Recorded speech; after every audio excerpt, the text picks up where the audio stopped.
Minister Raylin, this is a most unexpected pleasure. Alrauda Kerdrice studied her exactly 1.46 seconds before cocking his head, during which time her augments updated his latest identification against his standing record. By now, the information was already being updated in Central's database, thanks to the connection over Omnipad. Please, call me Alrauda. Can I get you something? Social it was, then. That was always preferable. Lorem considered the offer against the available information on hand. By the time she'd entered the main hall of the tide pool, she'd counted 635 individuals, though the galleries overlooking the main floor contained many more according to her vestibular implant. Of that number, 93 were staff.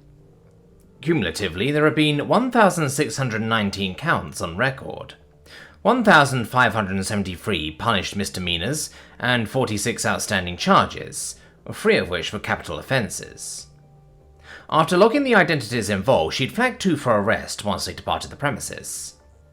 41 individuals were drinking the concoction called a mint julep, though according to records on the tide pool, the actual menthol content in parts per duodecithousand was so low that any effects were vastly more psychological than physical, a reasonable nod to safety, as the tide pool had other agendas and warrants for mint infraction were likely to be counterproductive. Of the 93 members of staff serving the clientele, only one was a Pezrin. While his digital footprint was relatively small, her augment had conferred with Central and provided a 99.1% chance that the individual was past of the Rifagian. It was an improvement on his recent photograph, where a street camera had imaged him looking rather worse for wear, walking into town in the company of one Zinshiki of the Natashja, identity 89.6%. He was serving drinks at the bar where her augment supplied a 79.4% chance he was fixing a cortical crusher, a seductively potent drink that mixed 25% Rakiri Gapra, 25% Edixi Kavan, 50% pineapple juice, with a dash of Cambrian bitters served over ice. The pineapple was imported to Shield before the mint prescription imposed by the Ministry of Alcohol, Drugs and Food, when it became noted for its connection to Earth royalty, and it grew surprisingly well across Shield, spawning a... Lorem shunted the files aside and considered the offer as she studied Kaldrice. There were so few people in her profession who reached the very top of their line of work.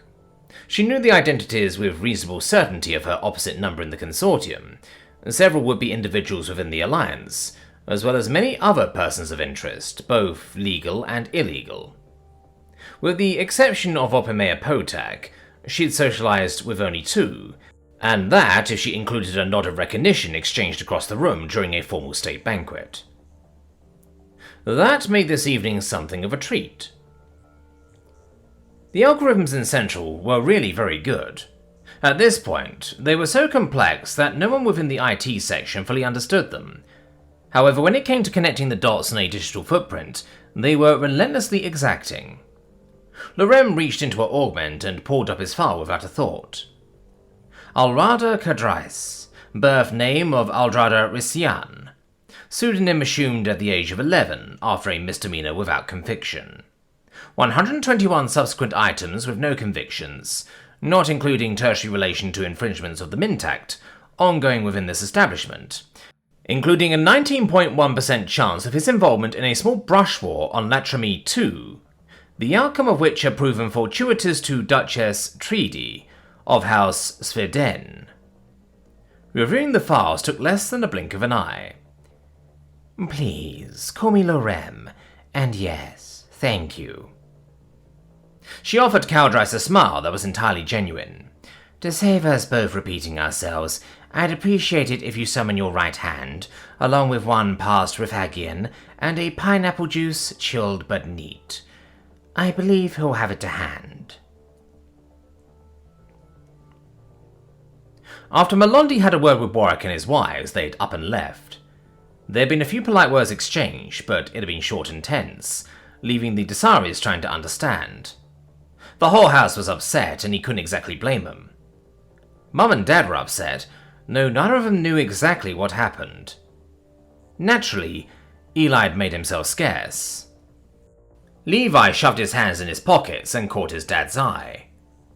Hoping you can fill in some blanks here, son, Zachariah murmured as they stepped away from the kitchen. It was Eli. Hannah had walked over and Levi winced inside. Hannah was quick to call Eli out on his bullshit in a way he'd never been. Honestly, Dad hadn't either, though he'd tried in his own way for years now. Still. Hannah, now's not the time. It's never the time, Levi, but you go right ahead. Hannah crossed her arms and held her ground. And don't try and put a nice face on this. Not this time. We're guests here. Levi launched into the story, and Dad winced when he mentioned the booze and Eli's breath. He tried to leave it at that. Eli had been making good money selling farm equipment around the state for Nixie. The stuff ran on Chavanti engines, and gas was pretty much done for. When he'd moved into a place of his own, it had just been easier on everyone. Now?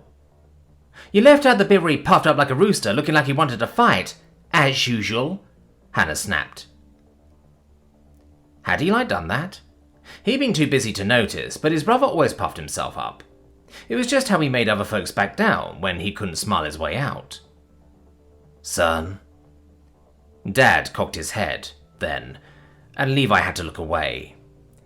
Yeah, I guess so. You know it's just his way. He always does that. Can't exactly say I did. Your mum and I have tried to steer him on to the right path. I know it hasn't been easy. He's got too much stubborn in him sometimes. Dad looked downcast, and Levi knew this was a kick in the gut. I'll have a word with the Warwicks tomorrow and apologize. Dad, you have nothing to apologize for. Nothing. I love you both, but this is ridiculous. He makes us look like fools every single time. Humiliates us all. He doesn't care about anyone but himself. Hannah threw her hands in the air. I am so done with this. Done!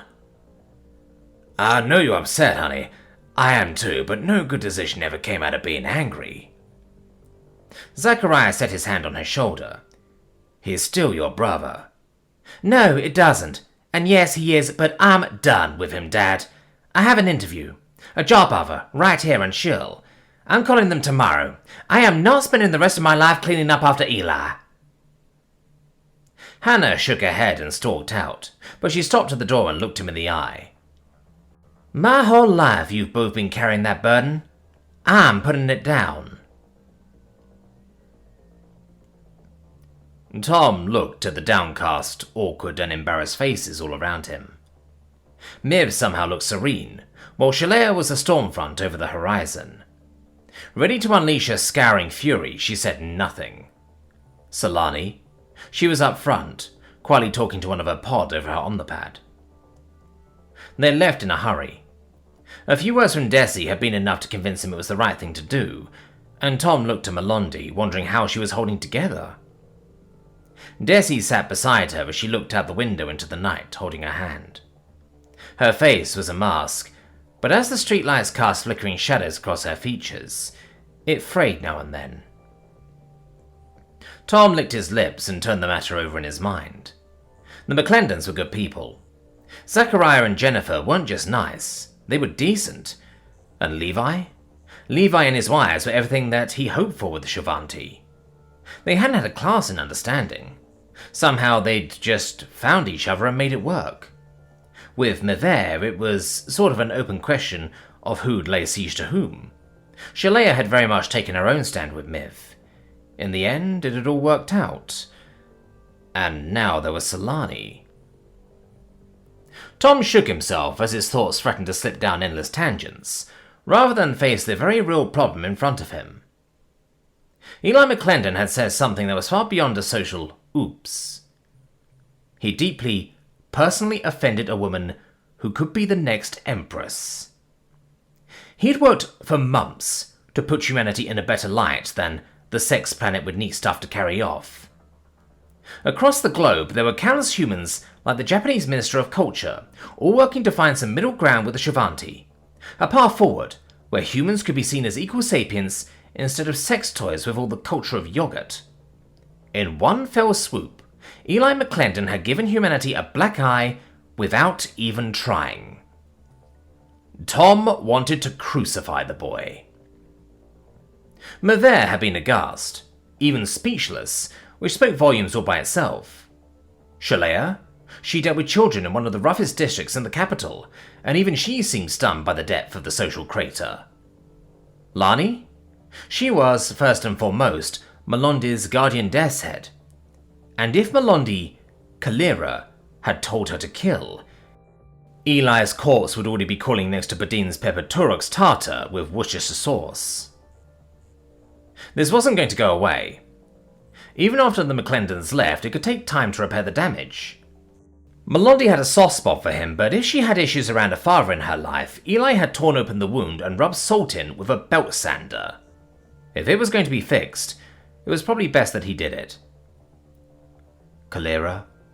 Tom spoke softly, but was easily heard. No one in their van was saying anything, but his voice still sounded unnaturally loud in his ears. What happened was unforgivable, but the McClendons are here for the rest of Ethrovi. Do you want me to speak with them?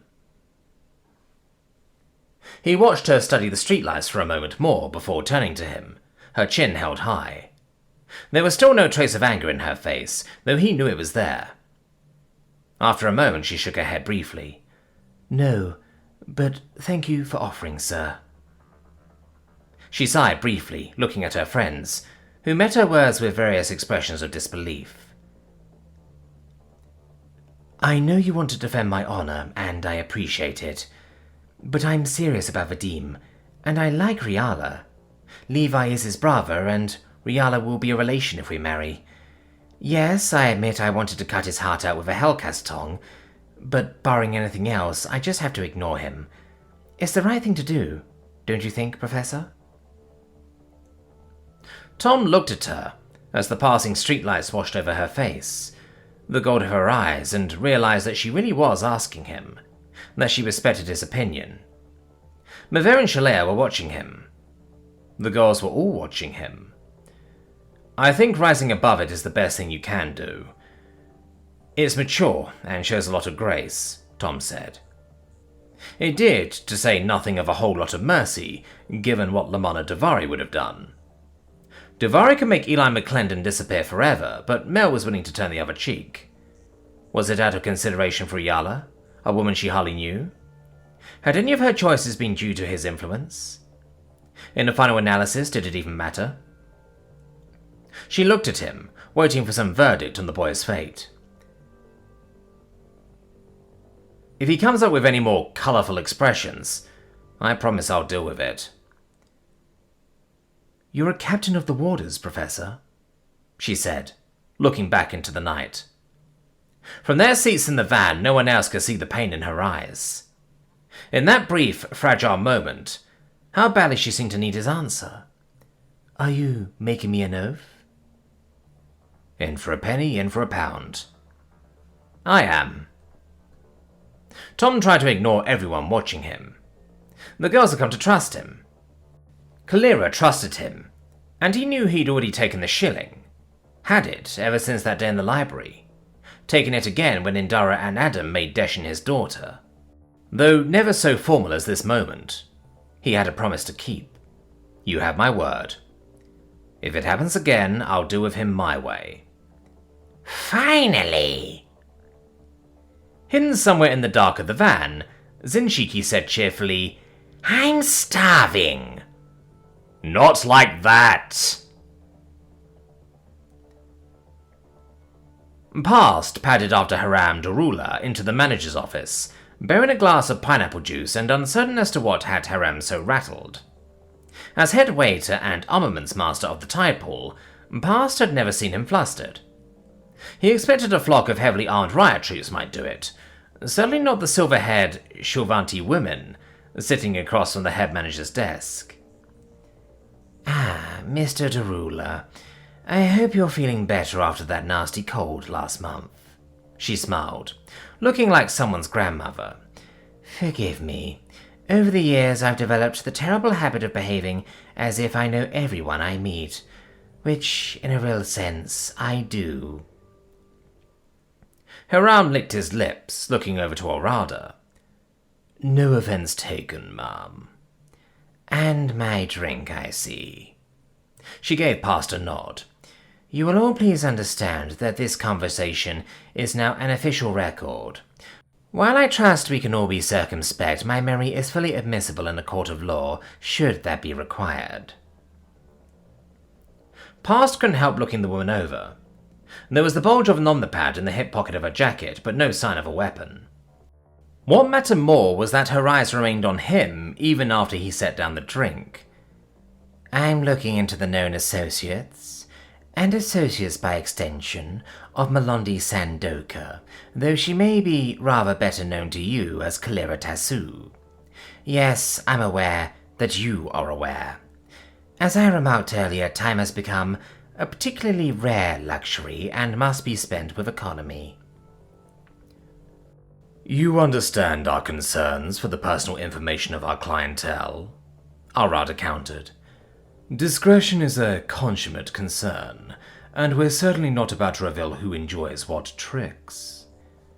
Why do you call it that? She asked, examining her drink before sipping. Tricks? It sounds nastily short, disingenuous at best. I'm unsure where the phrase came from, Haram offered mildly. It's simply accepted parlance. I see.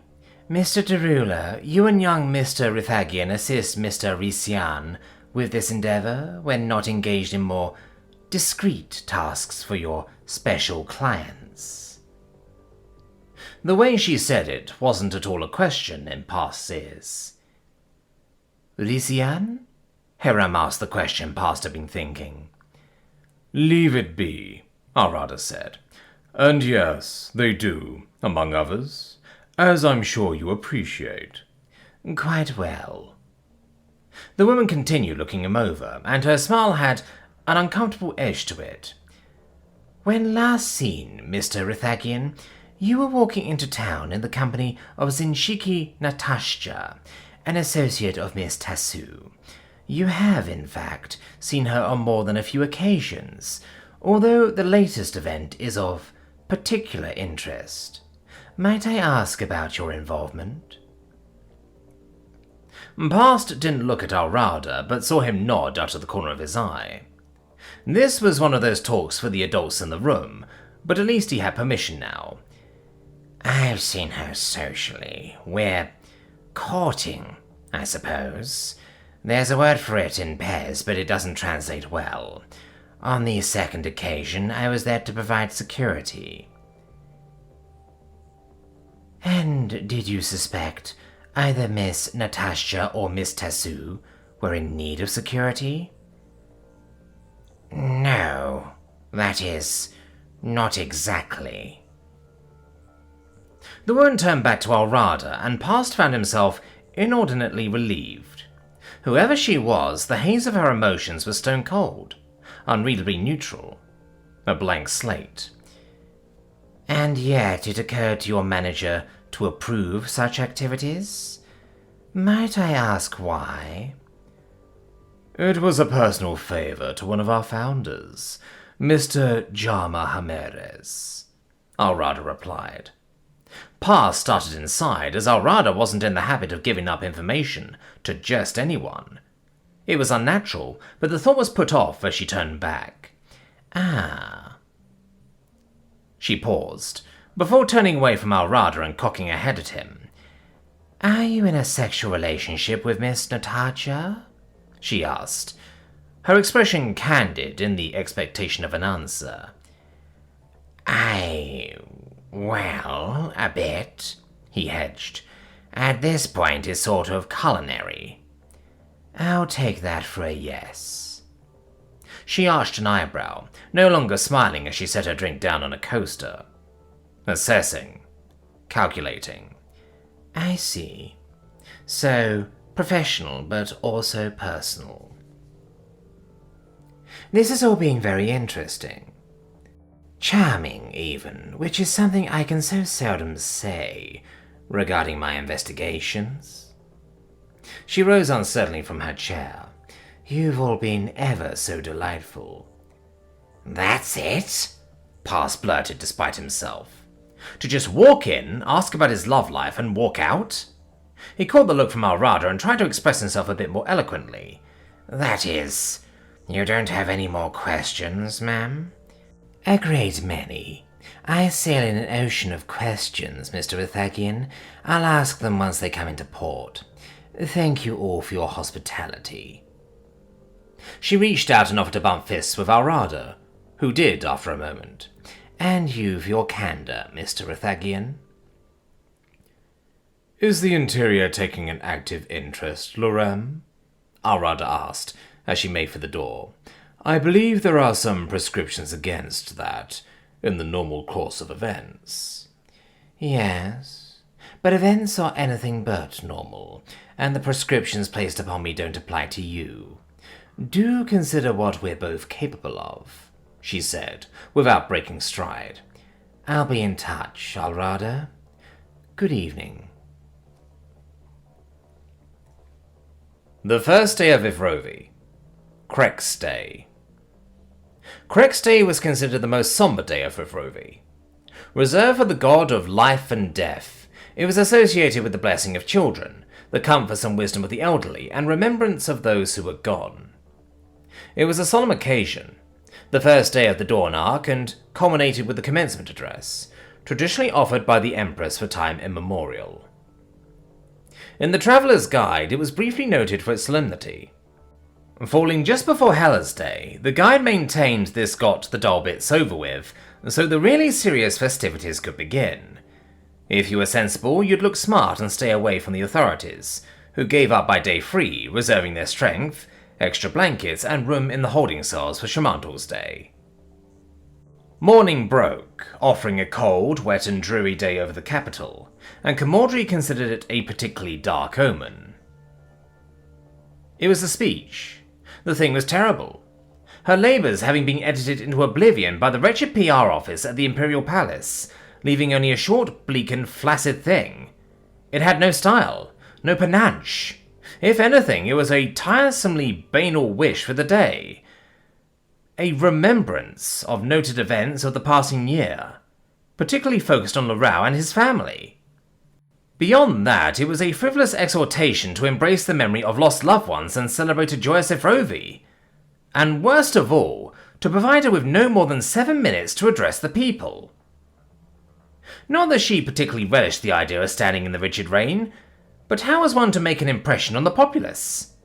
The very idea she'd been considering of grooming her image as an avid sportswoman depended on having an image to begin with. Certainly her peers knew her as a congenial hostess during the summer months, and her soirees with certain parties were highly regarded. Camordri scowled at the weather outside. Orinka Stadium was a vast expanse seating 120,000. Cover against the elements was provided for all those attending, except for those on the dais in the centre field. Ostensibly it was to be held under the open stars, but tonight it was subjected to freezing sleet. Her! Exposed to the elements, surrounded by her brother, sister, and 9 dreary, maundering priestesses. There was no flair involved whatsoever. If she was to burnish her appearance with the public by her minions' publicity photos, then the public needed to see her. At length. She needed to create an impression, not stand there like a wet Turox, and the official text that had been returned to her simply would not do. You, make yourself useful. One wishes a drink to brace with a chill. She snarled over at the woman. Tavi was always hovering, and it got on one's nerves, and showing those nerves would not do. Well, but one could stand something bracing. Make it something fashionable. Settled into her chair in Ops, Sergeant Verlan crossed her arms and frowned at the main monitor. I don't get it, she said to herself. Sitting third seat, Sergeant Jelk caught her remark. Don't get what? The dress. Verlan canted ahead and waved at the screen. I know tonight marks her coming out in public. That's huge. But what's the big deal about the dress? It's Tshirt cloth. It's an honour to wear Tshirt cloth. Lieutenant Tala couldn't help herself. Do you know how expensive that is? Well, honestly, no, LT. Roland shrugged. The lieutenant was okay. She and her pod had worked wonders with the bunker's IT systems. Today she was filling in for Captain Sitar, who was getting some rest. Sitar would be the officer in charge of the princess's detail tonight, with Pod 1 and 3 acting as boots on the ground. To be honest, clothes just aren't my thing. It's alright, she'll learn, Joel chuckled, and Roland blushed. Out of uniform, she intended to wear the same old thing. She'd never been into fashion, and there wasn't anyone to look good for on a ship, much less in a bunker. It's programmable cloth, and it makes Digicam look pathetic. Tala adjusted her tusks at the screen. Too expensive for the military, but if she had to hide, she could blend into anything. Desi peered at the dress, along with the twins. It was amazing. Fedra Thario, who had helped her learn clothing, would have fainted. She didn't know exactly how much the circa cloth cost, but she knew if you had to ask, you couldn't afford it. The dress was currently a snowy white, and looked like the shimmering silk Jaxmi had fallen in love with, but even silk couldn't glow from within or change its colour and texture. The dress itself was gorgeous. You couldn't help but admire a sharp outfit, and it had style to spare. Why white? Kazan asked. It's traditional, Desi said. Mel nodded as she looked herself over in the mirror.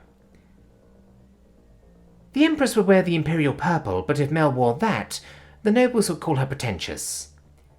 And it would throw down a challenge, Mel nodded, to my sister and brother both. But you came back from that dinner convinced there's going to be a falling out anyway, Kamara pointed out quietly. Sorry, but that's what you told us. It might not be a bad idea to make an impression. Your sister will wear her interior dress purples.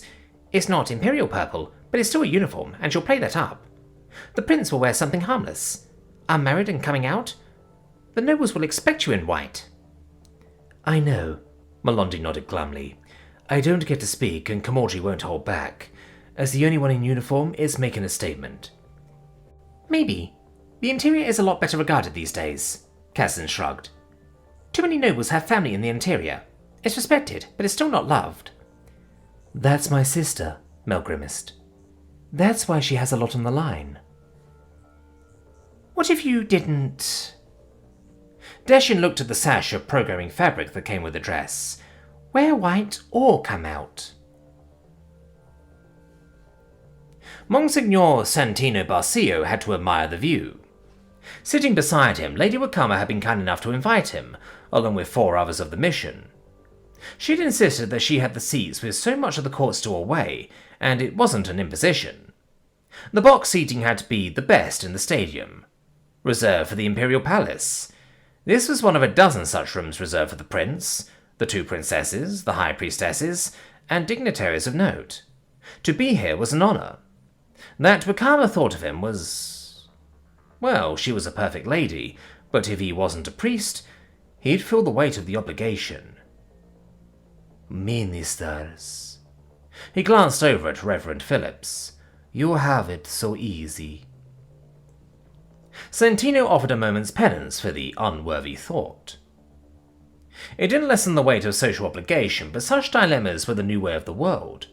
Finding bridges across those divides was the mission's reason for being. Accompanying him tonight were Reverend Phillips, Rabbi Solomon, and Imam Faraj.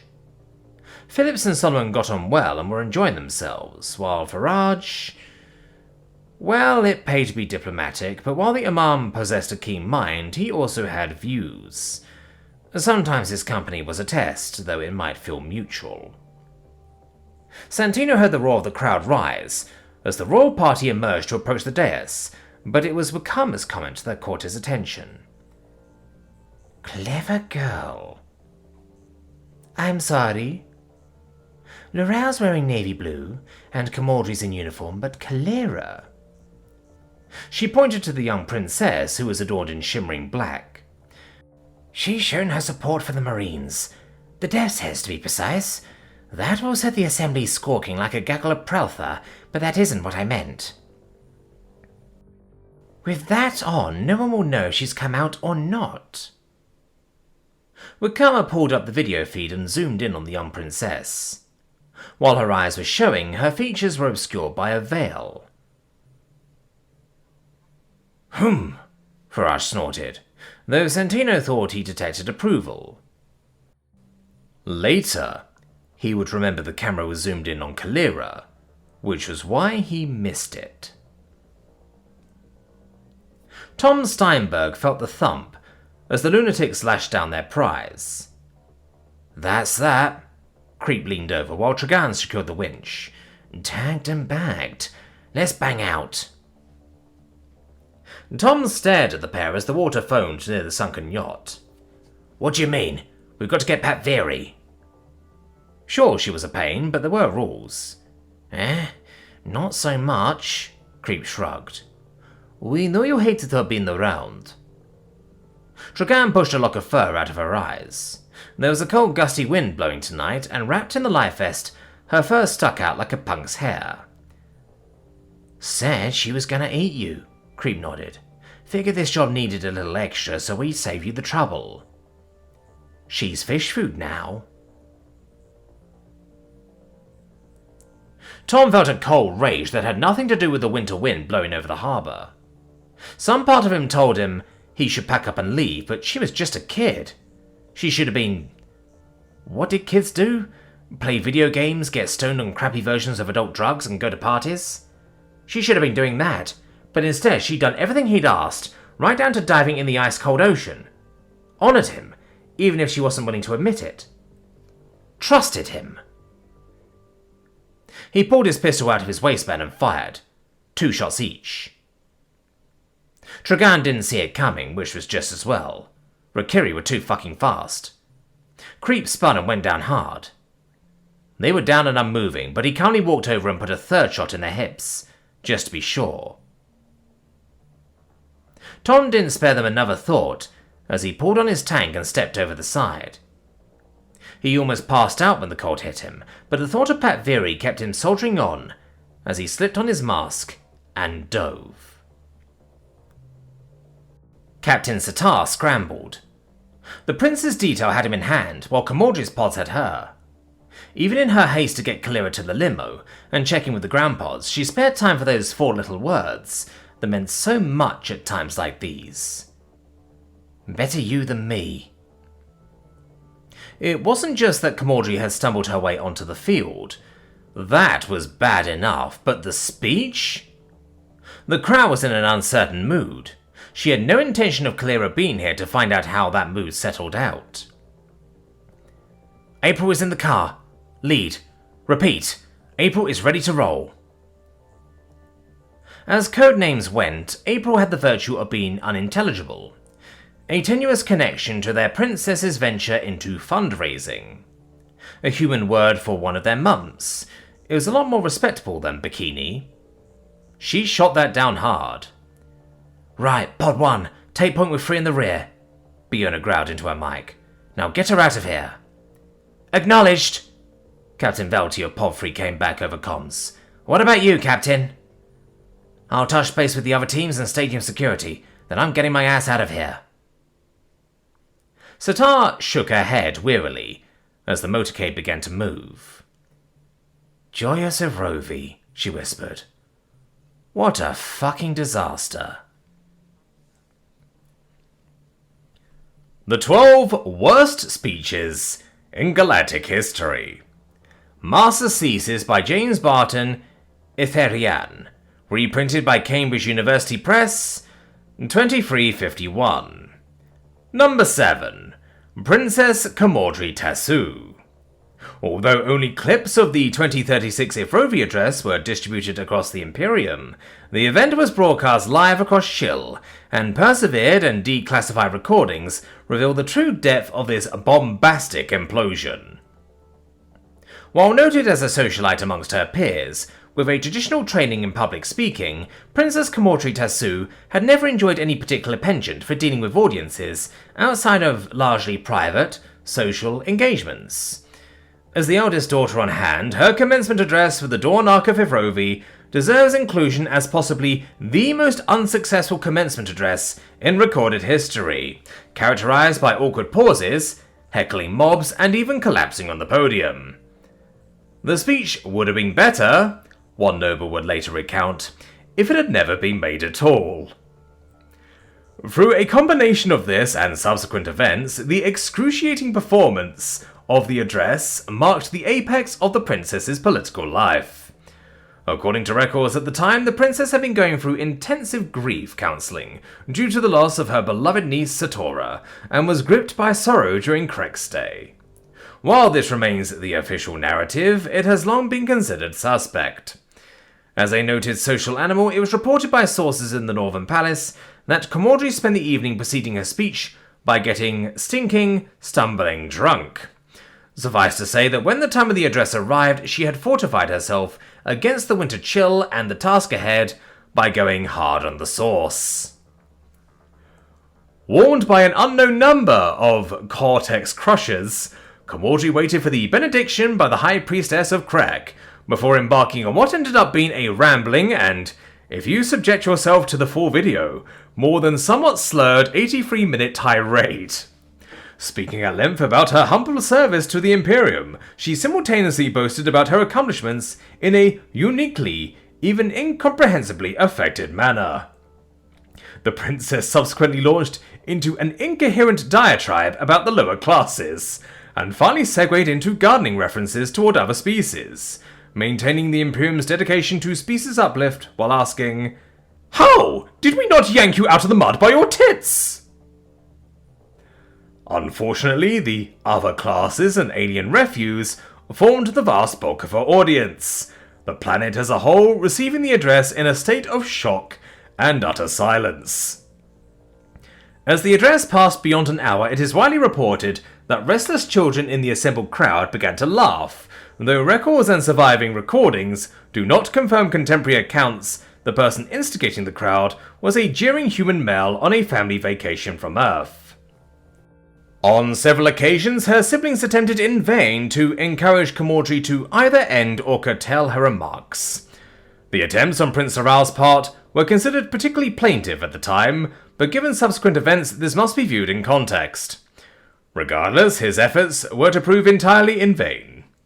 It was and remains traditional for everyone on the podium to stand. Laurel and Kalira had the advantage of youth over the elderly high priestesses, who seemed to be in increasing distress, while Camordry soldiered obliviously through her inebriated harangue. Her face flushed an angry purple, and swaying ponderously against the podium, Camordry stood in stark contrast to her sister, Princess Kalira, who, while veiled, was considered by contemporary media pundits to have borne the whole ordeal with an expression of immeasurable sorrow.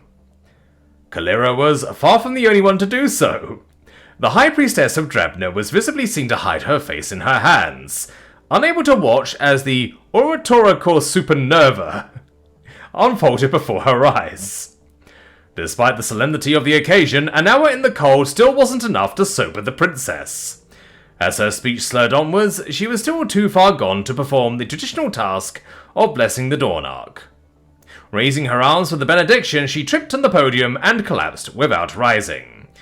Whereupon the task was passed to Princess Kalira. It was nearly midnight by the time Melondi reached the blessed sanctuary of her room. Accompanied from the campus hotel by Captain Tonnis, neither of them spoke before reaching her dorm, and Solani's awkward nod was eloquent in its simplicity. The death's heads, her death's heads, had watched the whole thing. Her friends, Goddess, the entire planet had been watching. Salvaging Camordry's debacle would be a PR challenge the palace hadn't seen in years, since Aunt Arduina's gaffe at Indara's wedding. At least that had only been directed at humans, and as a relatively new species in the Imperium, public opinion at the time about the sex planet had been so fuzzy, even more so than now, that people were at least partially being willing to accept the comments as regrettably misinformed. There was no doubt Camordry had buried herself, and deeply. When the laughter began, it only made things worse. Rather than retreat behind a mask and not reveal herself, her sister had grown angry, taunting the crowd about her sacrifices to the Imperium, while vowing she would ensure the lower classes no longer suckled off the breast of decent society. Well, A somewhat more slurred version of that. Melondi knew how to read people, even in a crowd. Everyone revered the Empress. Her position within society was a cornerstone for all Shulvanti. Her mother was a good Empress, like her mother and grandmother, and theirs before them. When the people swore on the Empress, cursed by the Empress, or vowed by the Empress, it was because the Empress was a bedrock of solidity in their minds. A princess, on the other hand? Well, she knew her family was fair game for public opinion, but there were limits, and Camordri had crossed them in all the worst ways possible. Melondi could see it, hear it in the crowd, on the ride home. She listened to the media casts, desperately trying to form some coherent response. It was a disaster, but what mattered most was how the address would resonate with the minds that mattered. The nobility, the palace, the interior, the military, particularly the glaives and the death's heads. The media. I need to call Nessa in the morning. She'll know what her mother's take on this is going to be. The expression on Solani Tonis had spoken volumes. She'd been considering her situation of late, and privately despaired of anything more than a decisive resolution when her mother returned, as surely she must. The dinner at the Northern Palace had settled any lingering doubts in her mind. This wasn't something she could escape. With luck, it was something she could survive. But Camordri's mistake? Once her sister sobered up, she would surely realize the depths of her blunder. Even with her mercurial nature, she'd feel cornered. At the dinner only days before, she had held every advantage over herself and Laurel. With their mother away, their futures were hanging by a thread, while Camordri held the shears. Now? Who knew what tomorrow would bring?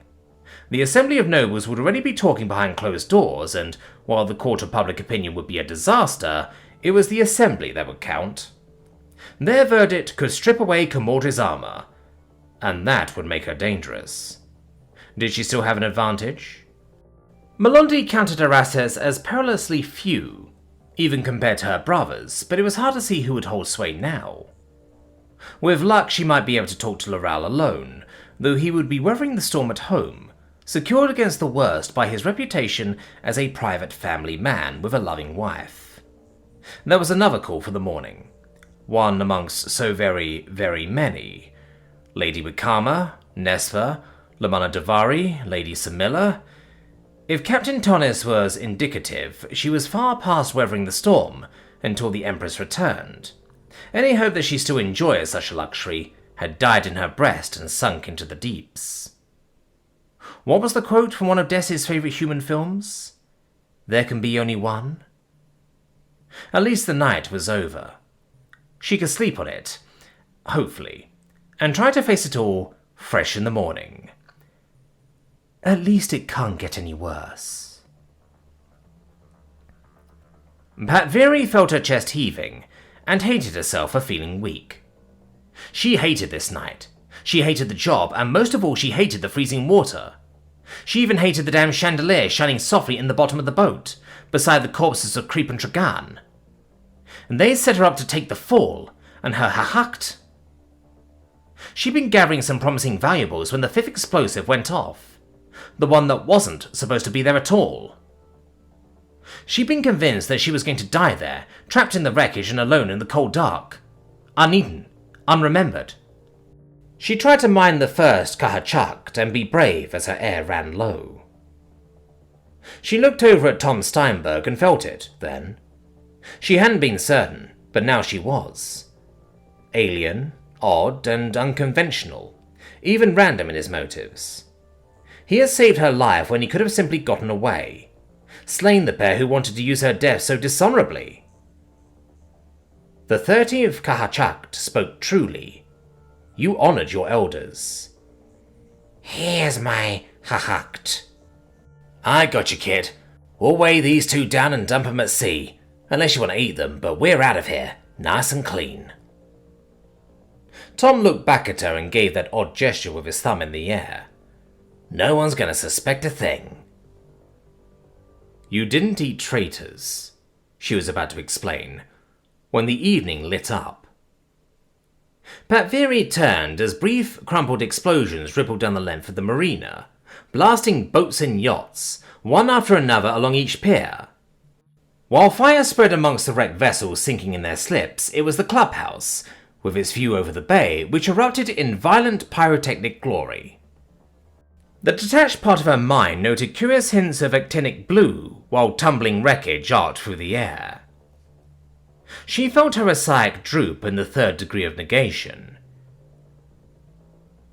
We are so very, very fucked.